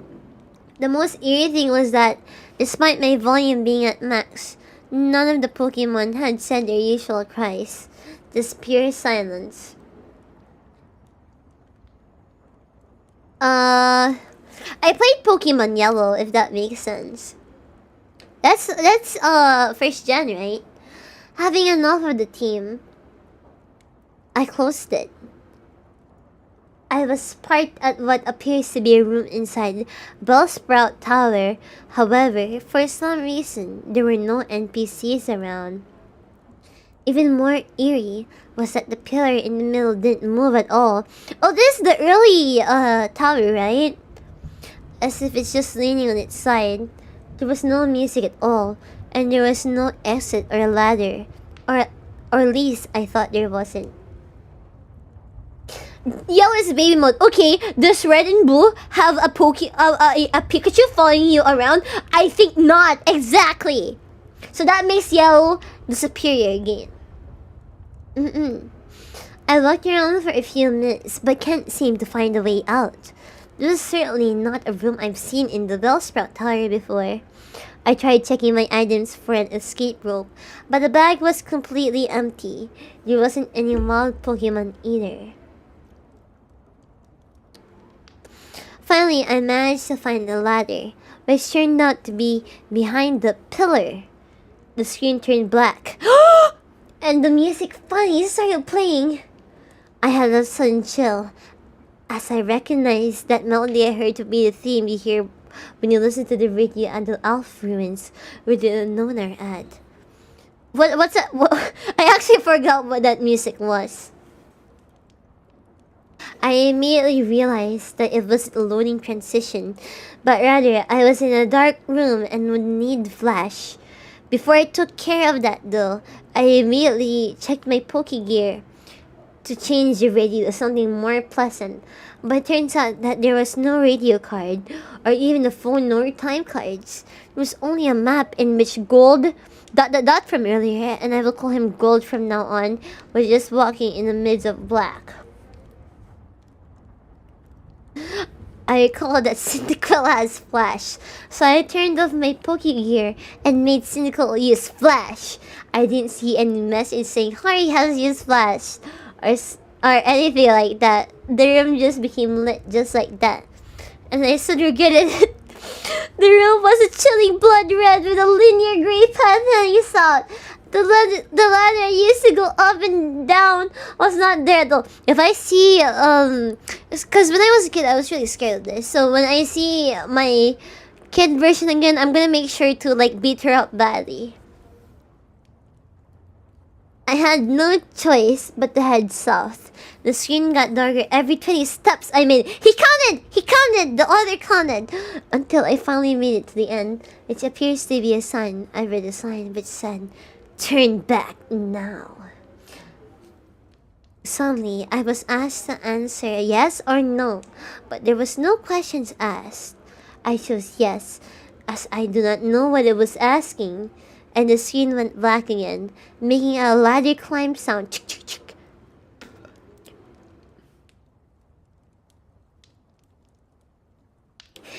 Sorry. The unknown radio music stopped. In a few seconds, it was replaced with the not as creepy pokey flute radio music.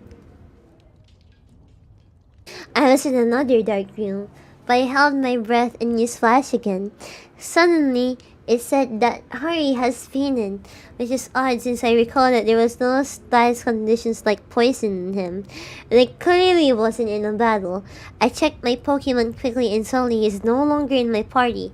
In fact, after a bit of investigating, none of my Pokemon are there, but instead all replaced with level 10 unknown. I did the same thing as before and spelled out the unknown. My then team of unknown spelled Hidiad. Anyway, after that creepy exchange, the room was lit to reveal myself in a very small room that appears to be only 4 squares big. The walls of that room were gray bricks, as if I was inside something that was hollowed out. Outside that room appears to be a bunch of graves similar to the ones in Pokemon Red and Blue. I walked around that small room and pressed A, but nothing happened. I've already concluded that this was clearly a hack game and some sadistic fuck sold it to GameStop. However, my curiosity kept me going. I checked the trainee's profile of ... Again, only to find out the sprite of gold was missing his arms. He also seems to appear less smug, but rather more sad and empty in a way that I do not know how to describe. For some reason, it also announced that he is suing for badges, which was clearly impossible. After a few minutes of aimless wandering, my character suddenly spun and did the escape rope spinning animation. Instead of flying out though, my character spun downward slowly, as if sinking. After that scene, the music stopped. After finally landing, the overworld sprite of gold is colored differently now.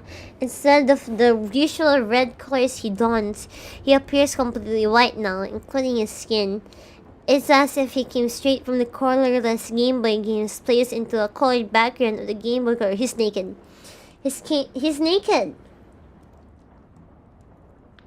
I checked his profile, and now, while now is as white as his overworld sprites, he lost his legs and has what appears to be bloody tears from his eyes.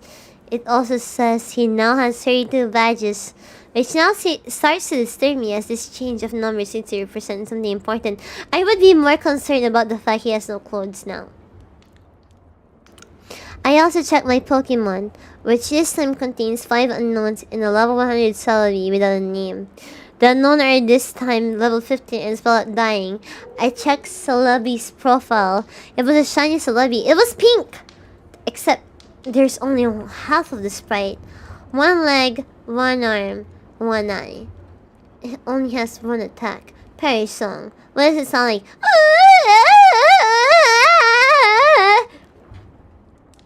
The area I was in itself was Sprout Tower, with the immobile pillar as before, except everything is apparently red now. I walked north for what felt like forever. Eventually, I finally encountered some generic men and women NPC. They were all lined up to the side, just facing the long slanted pillar in the middle. They were also white, but nothing happens when I try to speak to them. I kept on going until eventually the pillar finally appears chopped off, with a transparent red in that spot. I went up to red and without even pressing A, I was suddenly engaged and finally in a battle. The music starts again, which it sounds like the unknown radio music again. played backwards.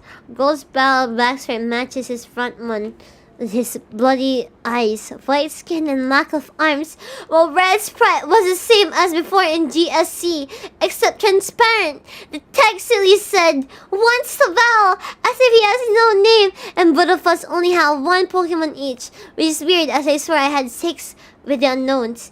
My shiny slowly came out, conveniently, with half a sprite for the back sprite also. The shiny noise and animation was different, as sound it made sound like multiple screen attacks used consecutively. Isn't GSC gold, silver, crystal? Red sent out a seemingly normal Pikachu, except he is level 255 and his sprite seems sad and has tears in his eyes. Rather than the usual fight item Pokemon Run menu, I was only given the option to use the attacks. Since Celebi only has one, I chose it. Naturally, since Pikachu is level 255, he went first. Pikachu used Curse, lowering his speed and increasing his other stats. I'm not even sure if Pikachu could use Curse. Celebi used Perish Song in 3 turns, but Pokemon get KO'd, not like I have a choice. At this point, I didn't even go back to the fight menu, as the battle just continued without me. Also note that there were no animations at all for some reason. Maybe he disabled it. Is that an option in the older games? I forgot.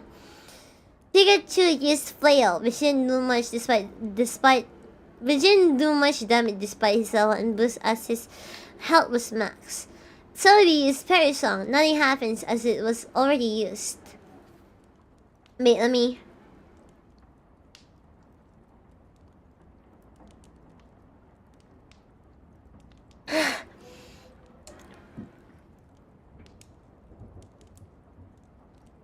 Pikachu used Frustration.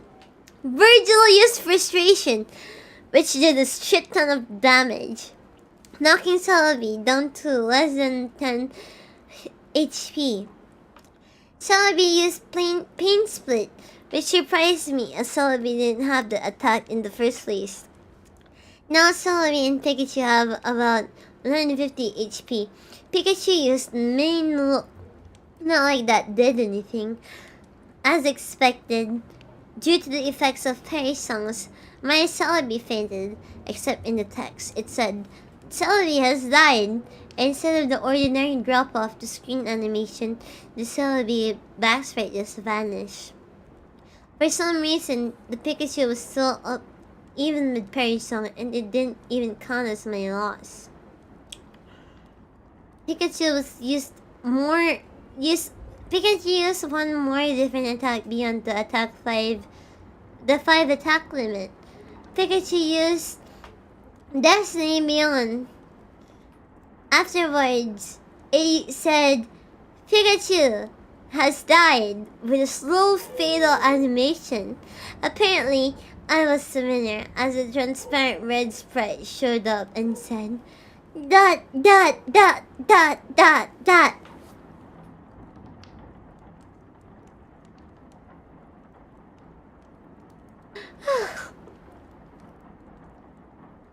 At that point, I just freaked out, as that transparent red sprite was only beheaded. What? It was only beheaded? Leaving nothing but his transparent body. The battle then ended at that point and faded out along with the music. I'm back in the overworld with another change to the gold sprite. He is now as transparent as Red's overworld sprite.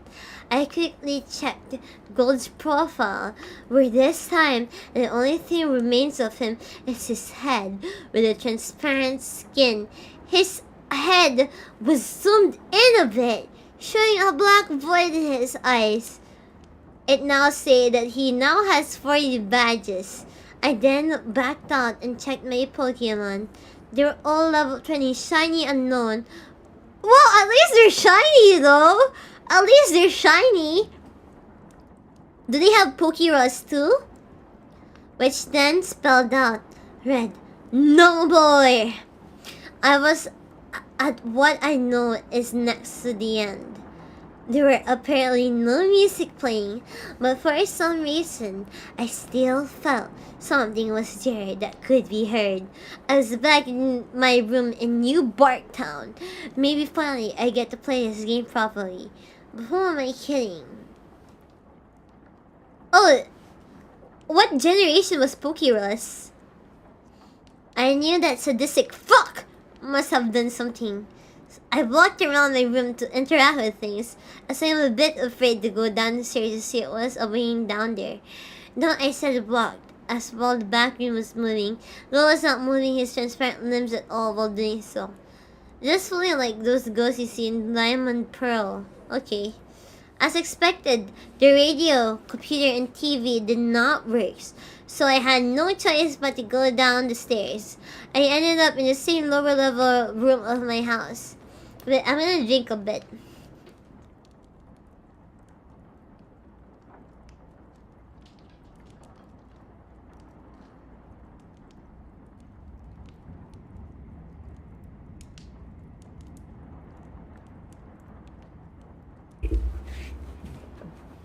Gento has Pokeros? Okay. I see.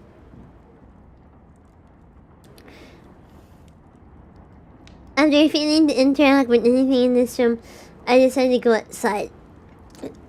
To my surprise, that door leading outside at the stop didn't work.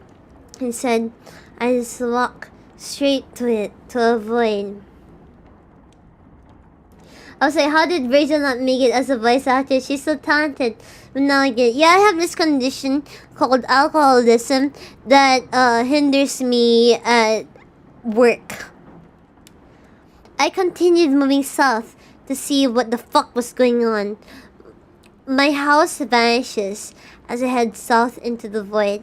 It was creepy as when I entered the void, the outline on gold transparent sprite turned white contrast with a pitch black. Eventually I reached a white area and gold sprite turned black and transparent again, and continued south without thinking of stopping at all. I only drink for my other job when it's already late at night. After a long trek south, I finally encountered something. It was Gold's regular sprite. I talked to it. He said, "Goodbye forever," notably with a space in between the forever and ... Okay, this is how I'm gonna announce my graduation tweet. Goodbye forever. Space ... And vanished. As that happened, it said, question mark, use nightmare. Which at that point, I would not deny that being possible. Gold did an escape route animation spinning slowly downwards like before. I'm now back into that small hollowed out room surrounded by graves earlier. Or at least I say I was back there, as there's no sprite anymore. I tried to walk around but nothing moved. Not even wall bumping noise. I checked my trainer profile with absolutely no gold sprite left. It said I have 0 badges and all the pictures of the total gym leaders at the bottom were placed in skulls. I checked my Pokemon, which were all level 25 and known, as expected. I spelled out the phrase I dared to read. I'm dead, bro! I can't take it seriously, I'm sorry! Bro, I'm dead! Skull. It doesn't help that there's skull side. Bro, I'm dead! Bro, I'm dead! As soon as I went back to the overworld, the room I was supposedly in was then covered with the same blocks as the wall. I then figured out what exactly the room was when the final text was said, "Rest in peace, Virgil." That room was a big grave, surrounded by other graves. Gold has already been dead. He died presumably a few years ago, after he defeated Red. Oh my god, Red killed him. He was a young trainer who, despite his efforts in collecting so many badges and attempts becoming a Pokemon master, was so unable to avoid the inevitable fate of death. His efforts were eventually forgotten by the generation. I was able to... Oh shit! I was unable to escape from that text no matter what I pressed. I tried resetting the game, and the same thing happened, at which I then finally decided to give up on that horrible nightmare. After the experience, I will never look the gimmick unknown the same way again. They say that only the first generation have folk tales and legends, but the second generation have shown me how unpleasant the truth can be. I eventually enjoyed Soul Silver immensely, but I still can't unthink what that rigged game has told me.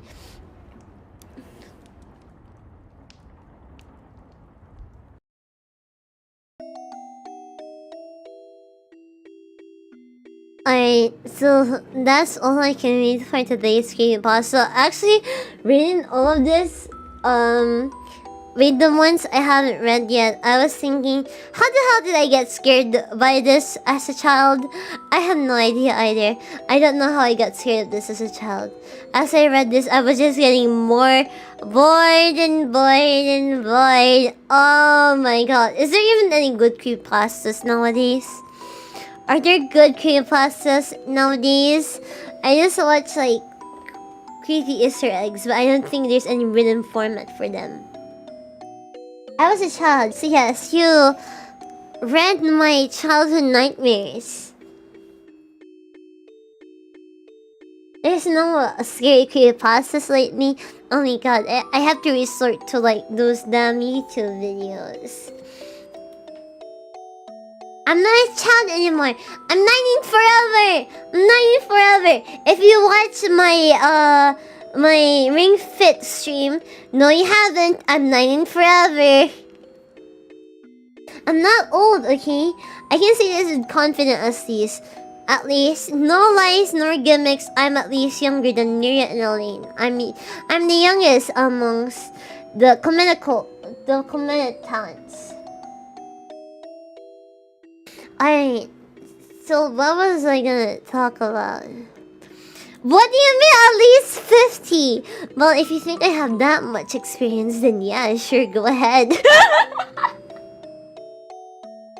You were two. Bro, just say the number already. You made me look old with the question mark. Just say it. Just fucking say it already. We can make it an inside joke, okay? We can make it an inside joke. I'd rather the truth be exposed than me look older than what I actually am, okay? No, it's not 22! It's younger than that, you bitch! You don't even remember your Oshie's age, I can't believe you.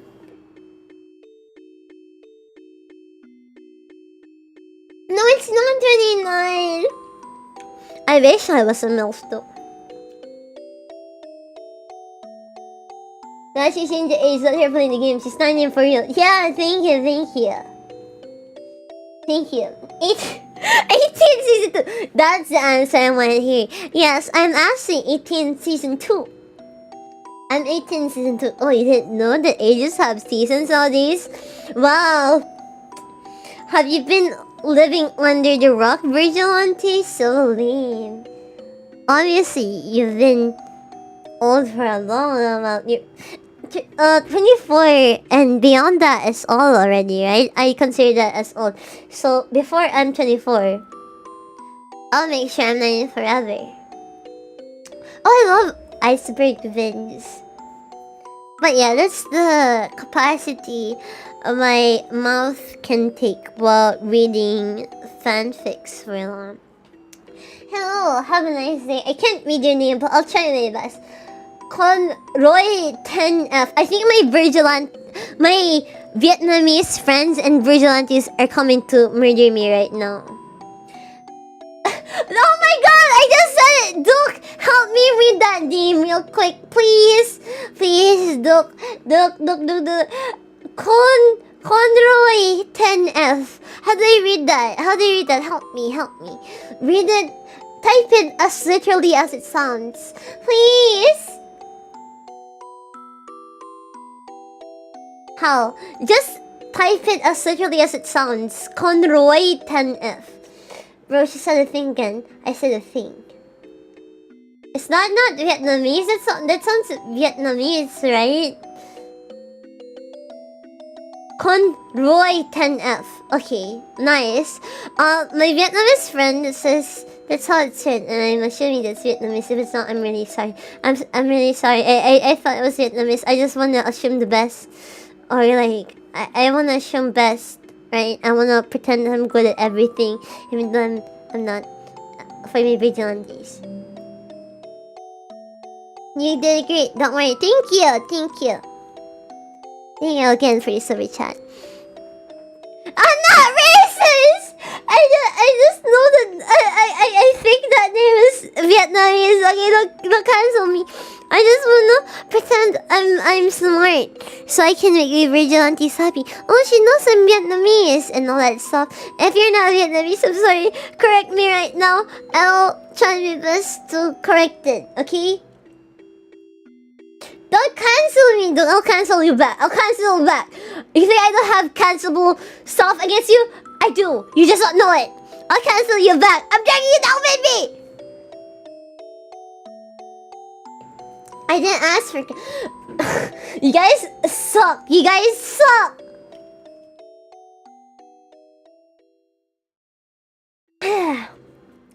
Shit longer fight. Shit longer. Me versus my vigilantes. How do I say lavender even?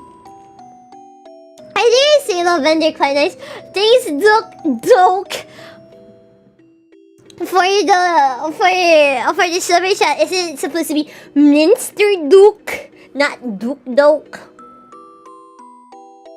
The only person who can cancel Virgil is me. Okay, try it then. Try. Actually, don't try it. You'll actually try it. You'll actually try it. But if you cancel me, I'll cancel you back. I'll cancel you back. Okay? Is it actually racist? Wait, no. I don't even know if Dog is a Vietnamese word. I just thought it was a negative. I thought it's pronounced as Duk Doke. I'm pretty sure it's pronounced Duk Duk. This just isn't the first syllable for lavender. Lavender. Oh, lavender. Well, my mispronunciation makes things cuter. No matter how much you say no. No, it doesn't, Virgil. It just makes you look stupid. You know what? It makes it look cuter. Because the dumber the girls are, the cuter they are.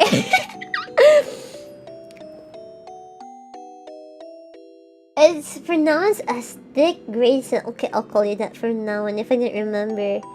If I remember that name, I'm very bad at names, sorry. Bro, no, I'm not racist! I'm not racist, okay? I cannot say slurs on stream, okay? Like, that thing, that thing people did. Control 10F, thank you for the super chat. By the way, you can just call me Flyer F. Okay, thank you, F, for the super chat. Hesitating calling you Slurkinen. Thank you, thank you. Wait. Oh man, I had to pee 3 times this stream. Also, yes, it's vital information for some vigilantes out there. I had to pee 3 times this stream, so I'm gonna have to go for the 3rd one right now. I'm Sundukman. I refuse to believe you're Sunderman because I found Sunderman hot. Because he was tall! Not like you, Duke! I'm not racist. I thought you slurs. Thank you for the super chat, Kaisa. Thank you. When she mutes herself to pee on stream. Bro, Duke is shorter than I am. Okay. So I have the right. I have the right. What's it? Always Maria gets invited on a Valentine's virtual date. Well, what the hell is a Valentine's virtual date? That sounds lame, honestly. That sounds lame. Anything that's like a virtual date sounds lame, honestly. It sounds loner as shit. No offense to Miria, but to whoever invited her. Next morning on false ID news, Virgil commented, false ID, stop canceling me! You already featured the damn dust problem that I had no consent in. Okay, I didn't consent in this. And they fucking featured it! You don't understand it, Virgil the dateless. Okay, yeah, sure, whatever. The moment I get a boyfriend, you guys are gonna be like, I can't believe Virgil KoMETA has a boyfriend. Even though I keep making fun of her for having no boyfriend, she has a boyfriend now. Yeah, sure, whatever, Virgin Nantes, as Purint has said. You're done. What, you're friends with the false ID now? False ID is sold by Virgil KoMETA. False ID, this is a threat right now. You're exposed by dust condition. I'm canceling you. I'm gonna make a VTuber news report about you. Mark my words, false ID. Yeah, Virgil, keep doing. Okay, sorry guys, wait, be right back. I'm gonna call Grabkun right now. I'm gonna call Grabkun.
Remember, single bros never lower unrealistic standards. So chill, Cars. I think you were so rich. Anyway, so the grab date is cancelled because some big guy rushed in, like ran in and started punching the grab guy to death. So I walked back inside, and I guess the date is cancelled. I know. I guess I'm forever lonely. Yeah. So yeah. I am gonna end the stream now. Thanks for listening into my scoffed reading. I'm still trying my best to improve my reading. I used to be one of the best at reading, honestly, at elementary school, because I was the only one that knew how to speak English properly, because I was born in the States. But now, obviously, I'm not. I don't want to go to school anymore. But yeah, I'm trying my best to you guys. So thanks for listening into me, no matter how scuffed it was. Anyway, yes, that's it. Good night. Love you. Bye bye. Flashbang. Thanks for watching my creepypasta Benin horror stream. Leave a comment down below once the video ends, and don't forget to check out my Twitter and Facebook, Virgil KoMETA, where I post my arts and shit posts. Anyway, that's it. See ya. Love y'all.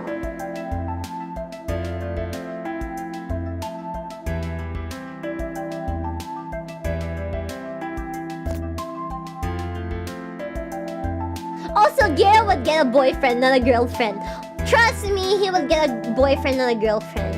He just attracts the target demographic more, which is boyfriends, males, okay? You get me? You get me? Hear this right now. Gira is into men, alright? So you guys have a chance at dating him. I don't care. As long as I get what's a female term for bossu? Bossy, you know? Yeah, you have a chance with bossu. He's interested in guys, not girls. Okay, bye bye. What do you think he's built like that? He intentionally did it like that.